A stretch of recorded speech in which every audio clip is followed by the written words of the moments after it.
1954, um imigrante sírio chamado Abdul Jandali, estudando na Universidade de Wisconsin, conhece uma menina no campus chamada de Joanne Schiebel. Eles desenvolvem uma relação, só que logo a menina engravida. Devido à gravidez inesperada, Jandali logo pede a menina em casamento. Mas ela vinha de uma família fervorosamente católica e seu pai simplesmente não permitia seu casamento com muçulmano. A barreira religiosa era tanta que o pai de Joanne disse que se a menina criasse o filho e se casasse com Jandali, ele iria desertá-la. Jandali, então, o pai, fica inconformado com a situação e decide deixar a menina que ele engravidou. E com isso, Joanne, sem o apoio do namorado e sem o apoio dos pais, fica absolutamente sem esperanças de fato conseguir criar sequer um filho sozinha. E com isso, decide colocá-lo para adoção na cidade de São Francisco, logo quando ele nascesse. Então, no dia 24 de fevereiro de 1955, nasce um menino. Mas Joanne tinha apego à criança. Ela não queria que simplesmente depois que ela o colocasse no mundo, ele sumisse da sua vida sem que ela tivesse preocupação do que ia acontecer com ele. Por isso ela desenvolveu 2 critérios para selecionar os possíveis pais adotivos que viessem a querer adotar a criança. Eles precisavam ser católicos e precisavam ter se formado na faculdade. Para eles, esses 2 critérios eram indispensáveis, porque ela queria garantir que o filho iria ter possibilidade de entrar para a faculdade, para que pudesse ser uma pessoa bem-sucedida. Um casal que procurava um filho para adoção se ofereceu para levar o menino para casa. E eles eram tudo, eram católicos, eram formados, mas em cima da hora eles mudaram de ideia e decidiram que queriam uma menina. Então foi outro casal, Paul e Clara Jobs, que receberam uma ligação inesperadamente, no meio da noite, dizendo que um menino tinha acabado de nascer. Vocês querem? Eles disseram, é claro. Mas Joanne não queria entregar o filho nas mãos desse casal, eles não tinham ido para a faculdade. Então, ela se recusou a assinar os papéis de adoção. Paul e Clara Jobs não iam deixar isso passar e decidiram levar o assunto para o tribunal. E foi somente depois que o casal prometeu, dizendo que eles com certeza iriam colocar o menino na faculdade, que Joanne cedeu e o casal conseguiu ganhar o seu filho. Nomearam Steve Paul Jobs.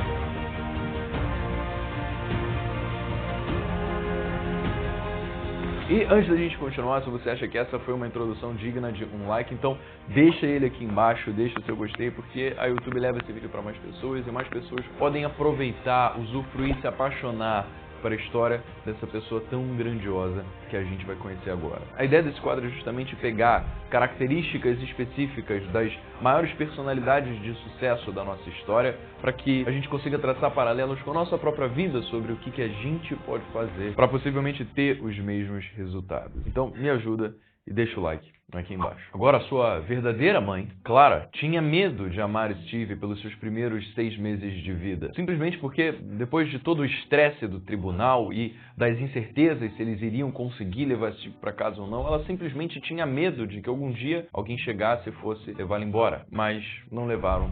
E Steve e seus pais desenvolveram uma relação de muito afeto e carinho. Aos 5 anos de idade, no ano de 1960, Steve e sua família se mudaram de São Francisco para uma cidade chamada de Mountain View, na Califórnia, área que mais tarde se tornaria conhecida como Vale do Silício. E eu esqueci de falar que aqui embaixo tem o link para essa camisa maravilhosa da Vila Mônaco, que representa a personalidade desse vídeo. Então, caso você, como eu, também queira externalizar a sua paixão por essa personalidade de sucesso, vai aqui embaixo e dá uma olhada lá. Voltando, na sua infância, os pais de Jobs perceberam que ele era uma criança com dificuldade de se comportar em uma sala de aula tradicional. Ele tendia a resistir a figuras de autoridade, frequentemente se comportava mal e chegou a ser suspenso várias vezes. A Clara, a sua mãe, o ensinou a ler antes do período de alfabetização. Percebeu a facilidade que ele tinha em aprender, o que fez justamente com que seus tempos na escola o deixassem muito entediado, porque para o jovem Steve Jobs, tudo era muito fácil. E com isso, a forma que ele encontrava para se entreter era fazendo pegadinha nos amigos e peça nos professores. Ele era uma peste. E o seu pai, que tinha sofrido abusos quando ele era criança, nunca buscou recriminar o Steve. E, ao invés disso, culpou a escola por não conseguir desafiar intelectualmente o seu filho. Mas teve uma professora que o transformou. Steve tinha ido assistir aulas em uma turma avançada da 4ª série e a professora conseguiu, dentro de um mês, contornar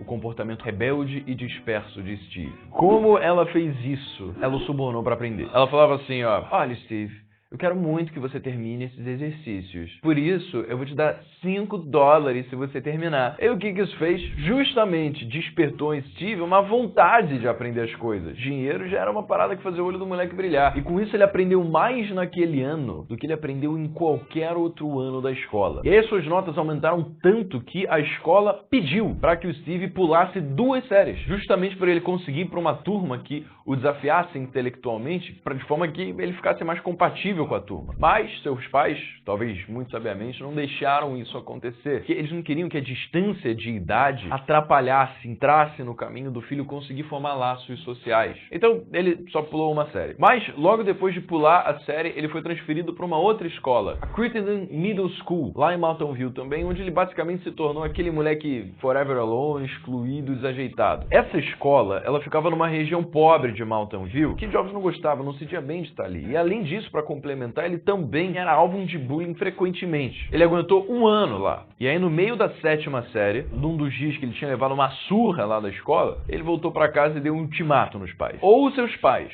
o tiravam da Crittenden, ou ele nunca mais voltava para a escola. Os pais cederam. E com isso, eles se mudaram de Mountain View para uma cidade chamada de Los Altos, na Califórnia. E os grandes poderes de persuasão do Steve Jobs começaram a ser conhecidos. Lá nessa cidade em Los Altos, o Steve começou a acompanhar especialmente o trabalho do seu pai, que trabalhava com basicamente tudo que era possível de ser construído com as mãos. Mecânica, marcenaria, elétrica. E seu pai era tão bom que ele conseguia trazer qualquer coisa que não existia para a existência. Eles precisavam de um armário, o pai construía. Se precisava de um skate, o pai construía. Se precisava de uma casinha para deixar o cachorro, o pai construía. Steve admirava muito Paul, e Paul era uma grande influência para Steve. E o que aconteceu? No seu tempo livre, o Paul, pai de Steve, ele tinha o hobby de reconstruir carros antigos. E apesar disso em específico não interessar muito Steve, Paul com isso ensinou os rudimentos de eletrônica. Steve passou a se interessar tanto por componentes eletrônicos que fez de um hábito nos finais de semana sair com seu pai andando pelo bairro para ficar procurando no lixo, na rua, partes eletrônicas jogadas fora para que eles pudessem reaproveitá-las. E esse bairro tinha uma peculiaridade, porque a maior parte dos homens que ali moravam eram ou mecânicos, ou técnicos, ou engenheiros.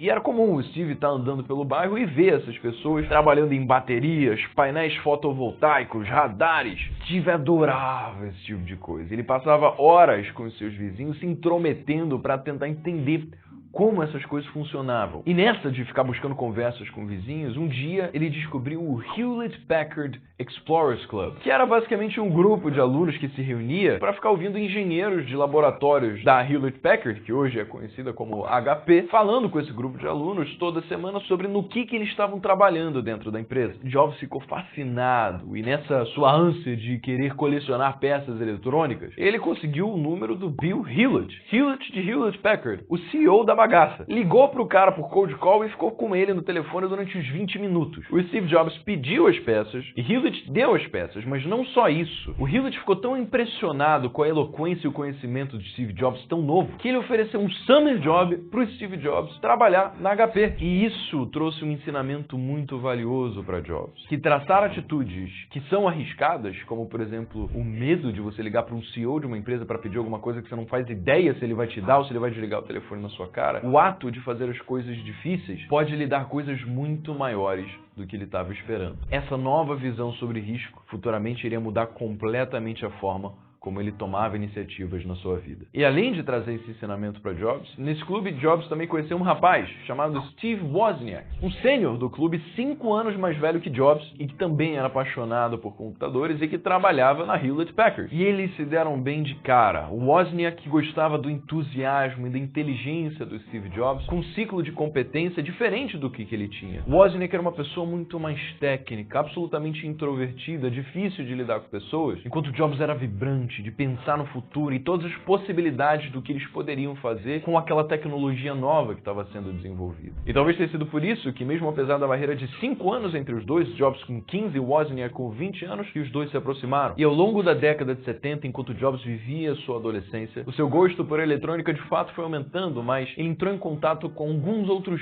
tipos de conhecimento. Ele descobriu autores como Shakespeare, Dylan Thomas, Platão e vários outros de literatura clássica. E por descobrir essa nova paixão por literatura, Steve Jobs passou no seu ensino médio a puxar matéria de anos anteriores para ele conseguir aprender do zero redação criativa. Associado a isso, ele também começou a ouvir muito música e se horizontalizar com áreas de conhecimento que iam muito além de somente ciência e tecnologia. Mas, apesar da sua personalidade vibrante e do seu entusiasmo com o futuro, Jobs, na escola, ainda se sentia excluído. Porque ele tinha uma forma muito única de externalizar a sua personalidade. Ele era meio que um nerd com hippie, só que ele era meio que legal demais para andar com os nerds, mas inteligente demais para andar com os hippies, que de acordo com Jobs só queriam ficar chapando o dia inteiro. E em 1972, quando Jobs tinha só 17 anos de idade, ele entrou para Reed College. O seu curso era de English Major, então língua inglesa, que englobava literatura e todas essas coisas que o Steve Jobs se amarrava. Mas rapidamente ele parou de ver valor naquilo. Nessa época da sua vida ele tinha muitas dúvidas sobre o que ele de fato iria querer fazer na vida. Ele não conseguia enxergar como faculdade iria ajudá-lo a respondê-las. Além de que Reed era uma faculdade cara. Rapidamente ele viu o dinheiro que seus pais batalharam a vida inteira para cumprir a promessa que fizeram para sua mãe biológica, escoando dos seus bolsos em uma educação que Jobs não aproveitava. Com isso, depois de só 6 meses no curso, Jobs largou, sem saber de forma alguma o que ele iria fazer na vida, sem direção, sem garantia. Ele só tinha a crença de que tudo, uma hora, iria dar certo. Mas largar a faculdade trouxe algumas realizações para Steve. Ele pôde deixar de frequentar as aulas obrigatórias que ele não gostava e pelos próximos 18 meses ele passou a frequentar somente as aulas pelas quais ele se interessava. Então, ele não largou a faculdade de fato. Ele basicamente só cancelou sua matrícula e continuou entrando nas salas ali que estavam dando sopa. Essas aulas que ele ia eram principalmente aulas que desenvolviam a sua criatividade, como por exemplo a aula de caligrafia. No geral, eram matérias sem absolutamente nenhuma conexão entre si e que naquele momento não lhe davam absolutamente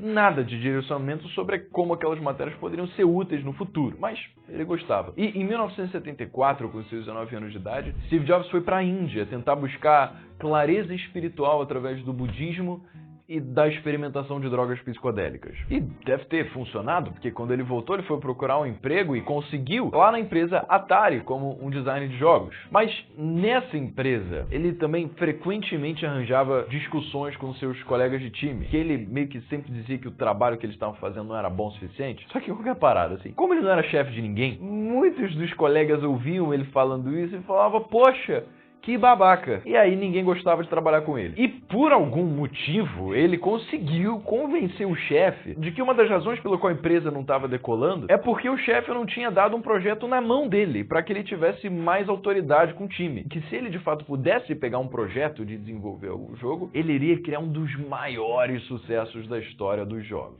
O chefe, movido com essa declaração ousada, falou, tá bom, Jobs, vou fazer o seguinte, vou te dar um projeto e se der certo, eu te pago $5.000. Esses $5.000 eram mais dinheiro que Jobs jamais tinha visto na vida. Então Jobs prontamente ligou pro seu antigo amigo, que conheceu lá na Hewlett Packard Club, Steve Wozniak, e falou para ele que recebeu uma proposta para desenvolver um jogo por $700 e perguntou se o Wozniak queria ajudar ele a desenvolver. E o Wozniak topou, falou, caraca, $700, velho, vamos ficar rico.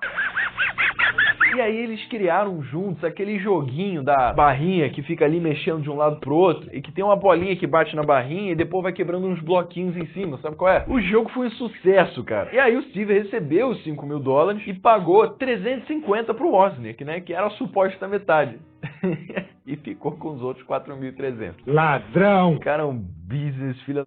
Não. E aí, devido a todo esse tempo que eles começaram a passar juntos para desenvolver esse jogo, o Steve descobriu lá em 1975, quando ele tinha 20 anos de idade, que no seu tempo livre, o Wozniak estava desenvolvendo uma placa de circuito que integrava um teclado com uma tela, coisa que pra gente hoje é comum, mas na época não existia. Nessa época só tinha aquelas grandes máquinas que eram operadas só pra quem manjava de linguagem de programação, que era basicamente difícil pra caramba pra ser comercializado pras massas. Além, né, obviamente, de serem muito caras e só serem detidas aí por grandes empresas. Em 1975, cara, o Steve Wozniak foi a primeira pessoa do mundo a digitar um caractere no teclado e exibi-lo em um monitor na sua frente. Por mais que pra Wozniak isso não fosse nada mais do que um hobby que ele achava legalzinho, Jobs ficou tão impressionado e conseguiu convencer o Wozniak a não só entrar a fundo nesse projeto, como também largar o seu emprego na HP para ele e o Jobs abrirem uma empresa para comercializar essas placas de circuito. E aí eles foram pensar no nome.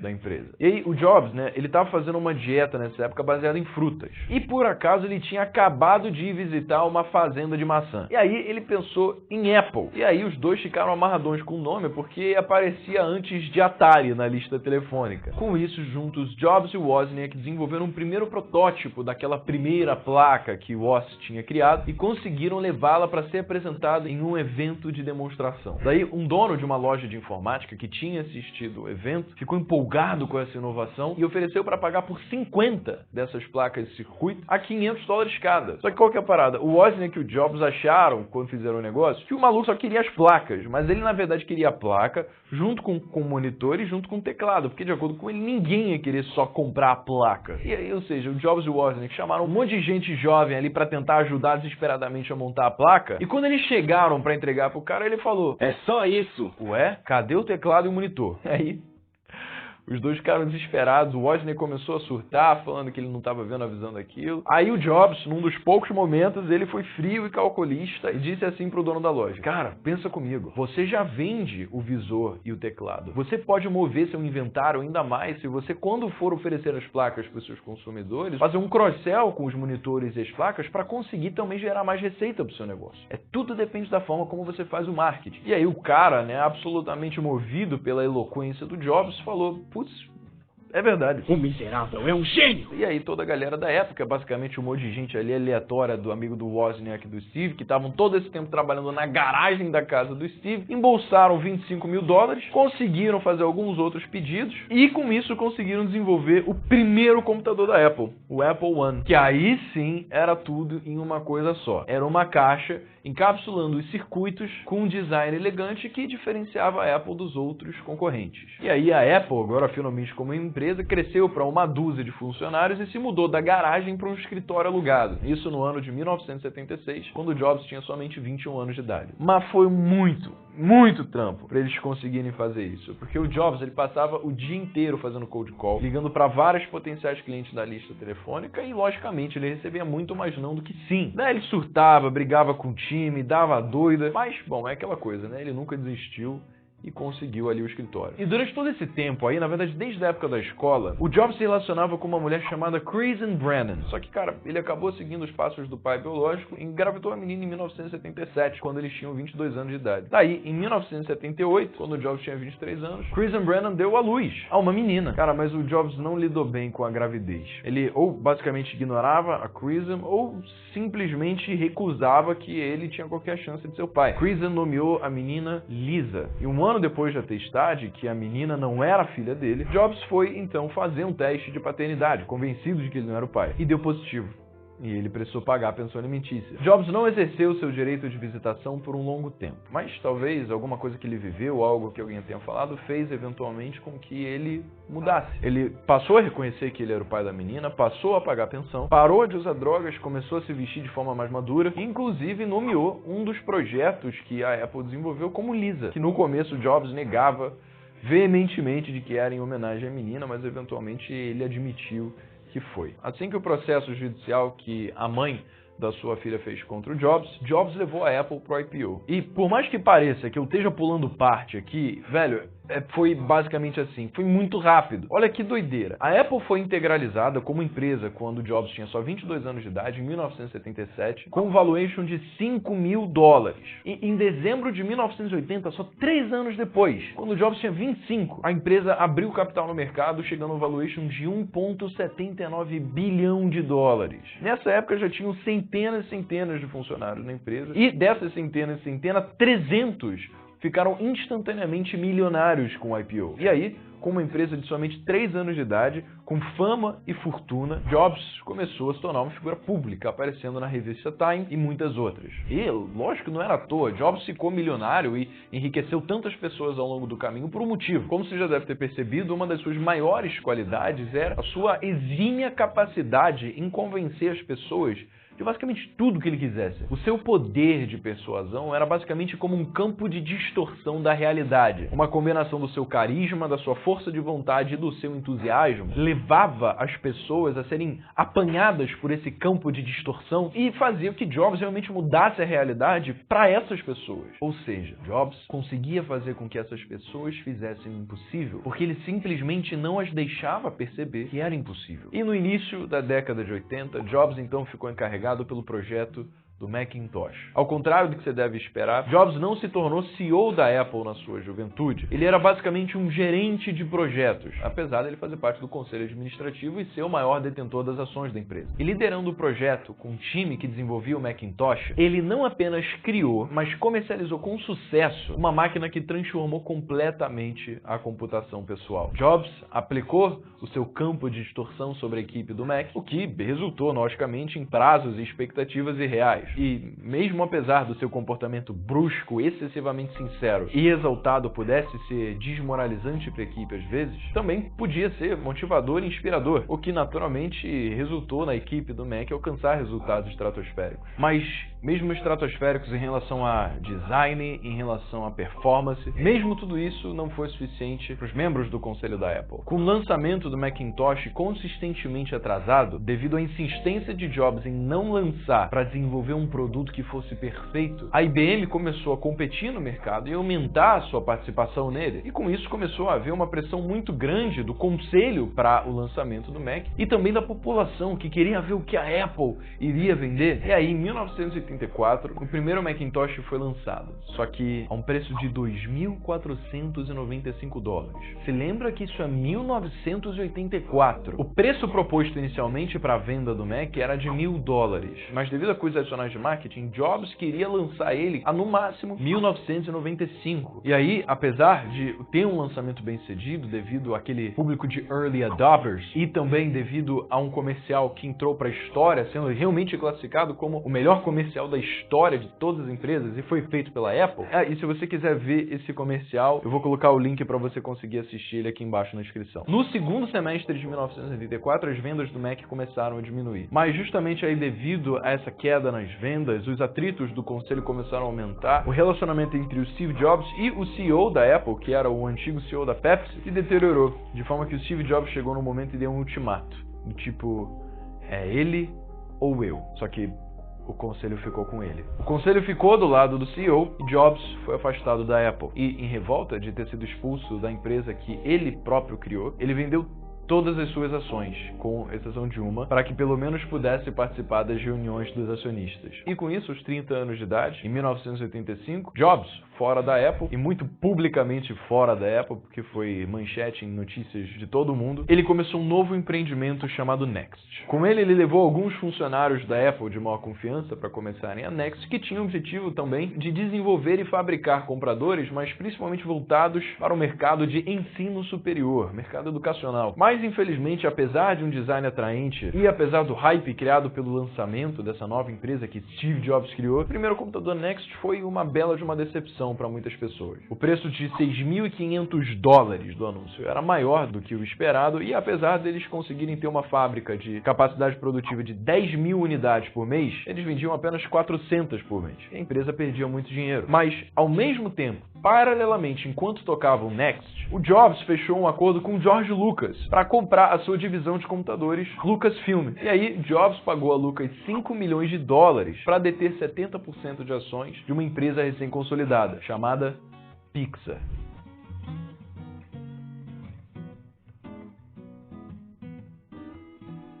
A Pixar, então, rapidamente se tornou referência em animação, devido aos seus curta-metragens de altíssima qualidade. E com isso, a Disney foi até a Pixar fechar um acordo para que eles produzissem um filme chamado Toy Story. Professor, bom dia de novo, Woody. Você é meu delegado preferido. Como você provavelmente já viu Toy Story, você sabe que o filme foi um tremendo sucesso de bilheteria. E uma semana depois de Toy Story estrear nos cinemas, a Pixar fez o IPO. E com isso, as ações que Jobs detinham passaram a ter um valor de 1,2 bilhão de dólares, cerca de 5 vezes mais do que o que ele ganhou quando a Apple abriu capital. Meus amigos, se você achava que Steve Jobs tinha ficado bilionário com a Apple, você se enganou. Ele ficou bilionário com a Pixar. Em outubro de 1989, Jobs foi dar uma palestra na Stanford Business School. E antes de ser apresentado ao palco, ele se sentou do lado de uma estudante de graduação, chamada de Laureen Powell. Os dois se deram bem imediatamente, trocaram um número, e Jobs a pediu em casamento no ano novo, em 1990, quando ele tinha 35 anos. E quando eles de fato se casaram no ano seguinte, a filha de Jobs, Lisa, de 14 anos, veio morar com Jobs, lá na sua casa nova em Palo Alto. E também, logo depois de se casarem, a Laureen deu à luz ao segundo filho de Jobs, Reed Paul Jobs. Daí eles também tiveram uma segunda filha em 1995, uma menina chamada Erin, e uma outra filha em 98, que eles nomearam de Eve. Bom, e o que aconteceu com a Apple? Desde que Jobs saiu, a Apple despencou em resultado. Teve pouquíssima inovação, o Mac quase não ganhou participação no mercado. Na verdade, ele caiu para 4% de participação, no mercado que eram para eles estarem dominando. E o preço das ações, que em certo momento chegaram a valer $70, em 1996 eram negociadas a $14 somente. A Apple estava à beira da falência. Pouco fluxo de caixa, com desconfiança dos acionistas e desmotivação de basicamente todo mundo do time. E aí eles pensaram que a solução para conseguir reater a glória passada da Apple, na época que Steve Jobs estava na empresa, era desenvolvendo um novo sistema operacional. E a forma como o conselho da Apple combinou de fazer isso foi comprando a Next, a empresa que o Steve Jobs tinha criado quando saiu da Apple para conseguir usar o seu sistema operacional. E assim, como parte do acordo, Jobs voltou para a Apple. Na verdade, no começo com um papel de meio período como um consultor do CEO da época lá, no ano de 1996, quando Jobs tinha 41 anos. Só que Jobs estava fazendo um trabalho tão bom como consultor que o conselho da Apple decidiu simplesmente demitir o atual CEO para que Jobs pudesse assumir um papel mais ativo no lugar dele. E aí, quando se tornou público que Jobs estava ativamente envolvido na Apple, as ações da empresa saíram de $14 e dispararam para $20. E logo depois, Jobs anunciou uma parceria com a Microsoft, a sua principal rival e com quem a Apple já tinha um tremendo de um atrito passado, por acreditar piamente de que a Microsoft tinha plagiado o sistema operacional do macOS. E qual que era essa parceria com a Microsoft? A Microsoft investiria $150 milhões na Apple e prestaria suporte para desenvolver o Microsoft Office para Mac. E, em contraponto, o Mac comportaria o Internet Explorer da Microsoft. Isso foi win-win pra caramba. Por quê? Porque a Apple, antes do Jobs entrar, estava à beira da falência, devido à má gestão do antigo CEO. E foi bom para salvar a Microsoft, que passava por uma série de processos judiciais alegando práticas competitivas desleais de monopólio. Ou seja, se a Microsoft salvasse a Apple, então ela não teria um monopólio e não perderia os processos judiciais. E aí, com o anúncio dessa parceria, as ações da Apple subiram rapidamente para $26. E uma coisa que eu não te falei é que, mesmo apesar do antigo CEO ter saído, Jobs assumiu o papel de CEO interino. Ele não ganhava salário, ele não tinha assinado nenhum papel, ele basicamente estava no comando de uma empresa bilionária no boca a boca. Caralho, o maluco é brabo. Fala dos seus poderes de persuasão. Caraca, velho. E provavelmente essa foi uma das épocas mais árduas da sua vida, porque ele precisou conciliar ser CEO de duas empresas, da Apple e da Pixar. Mas a sua tremenda capacidade de concentração conseguiu fazer a Apple ter sucesso novamente. O CEO anterior ao Jobs tinha aprovado dezenas de projetos diferentes e Jobs basicamente se livrou de 70% deles. Isso resultou, infelizmente, na redução em massa de mais de 3 mil funcionários, mas ao passo que significava que o restante da equipe agora podia focar exclusivamente em 4 produtos. Ele esqueceu todos os outros produtos que o antigo CEO tinha aprovado para serem desenvolvidos e focou só nesses 4 produtos. E essa estratégia fez com que a Apple passasse de um prejuízo de $1,4 bilhão em 1997 para um lucro de 309 milhões em 1998. Com isso, em maio de 1998, aos seus 43 anos de idade, a Apple lançou um computador desktop chamado de iMac. O I de i, nesse e em muitos dos produtos que vieram a seguir, se refere à internet, com os quais esses produtos se integram perfeitamente. O design desse iMac em forma de uma lágrima era diferente de qualquer coisa antes vista, porque a caixa não era cinza, escura, preta, como eram os produtos de todos os outros concorrentes. Ela tinha uma cor azul translúcida, que permitia ver dentro do computador com alto-falantes embutidos dentro dessa caixa. Era o produto que trazia em realidade o logo icônico da Apple think different. A Apple não acompanha as tendências do mercado e tenta ser melhor do que os concorrentes. A Apple cria a tendência do mercado porque ela pensa diferente. O iMac, com isso, se tornou o computador de venda mais rápida da história da Apple. E engatado com esse sucesso estrondoso da gestão do Steve Jobs e do lançamento do iMac, Jobs começou a ficar inconformado com um aspecto das suas vendas sobre o qual ele não tinha controle, que era a experiência do cliente em comprar um produto da Apple. Como assim? Porque até então, os produtos da Apple eram vendidos para lojas por se revenderem para o consumidor final. Só que Jobs queria controlar todo o processo da Apple, porque ele sabia que o processo que ele estabeleceria seria o melhor para os seus clientes. Então, em 1999, a Apple começou a desenvolver suas lojas próprias. Ele decidiu que as lojas deveriam ter somente uma entrada para controlar a experiência do consumidor com mais facilidade, não deveriam ser longas e estreitas, na verdade deveriam ser abertas para que o cliente conseguisse intuitivamente se localizar e descobrir o layout da loja, e deveria estar localizada em lugares que tivesse muito tráfego, como por exemplo nas ruas principais de centros comerciais. Então, o processo de desenvolvimento da loja, que começou em 99, levou 2 anos até ser concretizado, e a primeira loja foi inaugurada em 2001. E no primeiro ano, essa e as outras lojas tiveram, em totalidade, uma receita de 1,2 bilhão de dólares. Uma década depois, havia mais de 326 lojas em todo o mundo, com uma receita média de 34 milhões de dólares por loja, o que atesta mais uma vez a visão incrível do homem que conseguia abaixar as cobertas do futuro e olhar por cima do muro para saber o que ia acontecer. Voltando a 2001, o próximo objetivo de Jobs era fazer com que a Apple se transformasse em uma empresa de tecnologia, ao invés de somente uma empresa de computadores. Então, a Apple começou a produzir software com foco em pessoas que trabalham com arte e tecnologia, como iMovie e Final Cut Pro para edição de vídeo, iDVD para gravar música ou vídeo em um disco, iPhoto para editar imagens, GarageBand e Logic Pro para produzir músicas, iTunes para criar músicas, iTunes Store para comprar músicas. Isso significava que a Apple então podia controlar toda a experiência do usuário, já que agora ela produzia software, hardware e dispositivos digitais que fossem inteiramente integrados, fazendo com que o seu público percebesse que a Apple era uma empresa para criadores, para pessoas que inovam, para pessoas que pensam diferente. A Apple, desde sempre uma empresa disruptiva, que foca em desafiar o status quo e subverter o senso comum, em 2001 criou o iPod. O iPod era tão simples que nem tinha botão liga e desliga, ele só ficava inativo quando você parava de usar. E esse dispositivo, pela primeira vez na história, deu a possibilidade do usuário guardar 1000 músicas no seu bolso. E com isso surgiram várias variações, iPod Mini, iPod Shuffle, para pessoas que simplesmente queriam ouvir as músicas quando estavam indo para academia, ou que não queriam muito peso no bolso. E em 2006, aos seus 51 anos de idade, a Disney, depois de tantos blockbusters e filmes bem-sucedidos, decidiu finalmente comprar a Pixar em um negócio de 7,4 bilhões de dólares. E Jobs,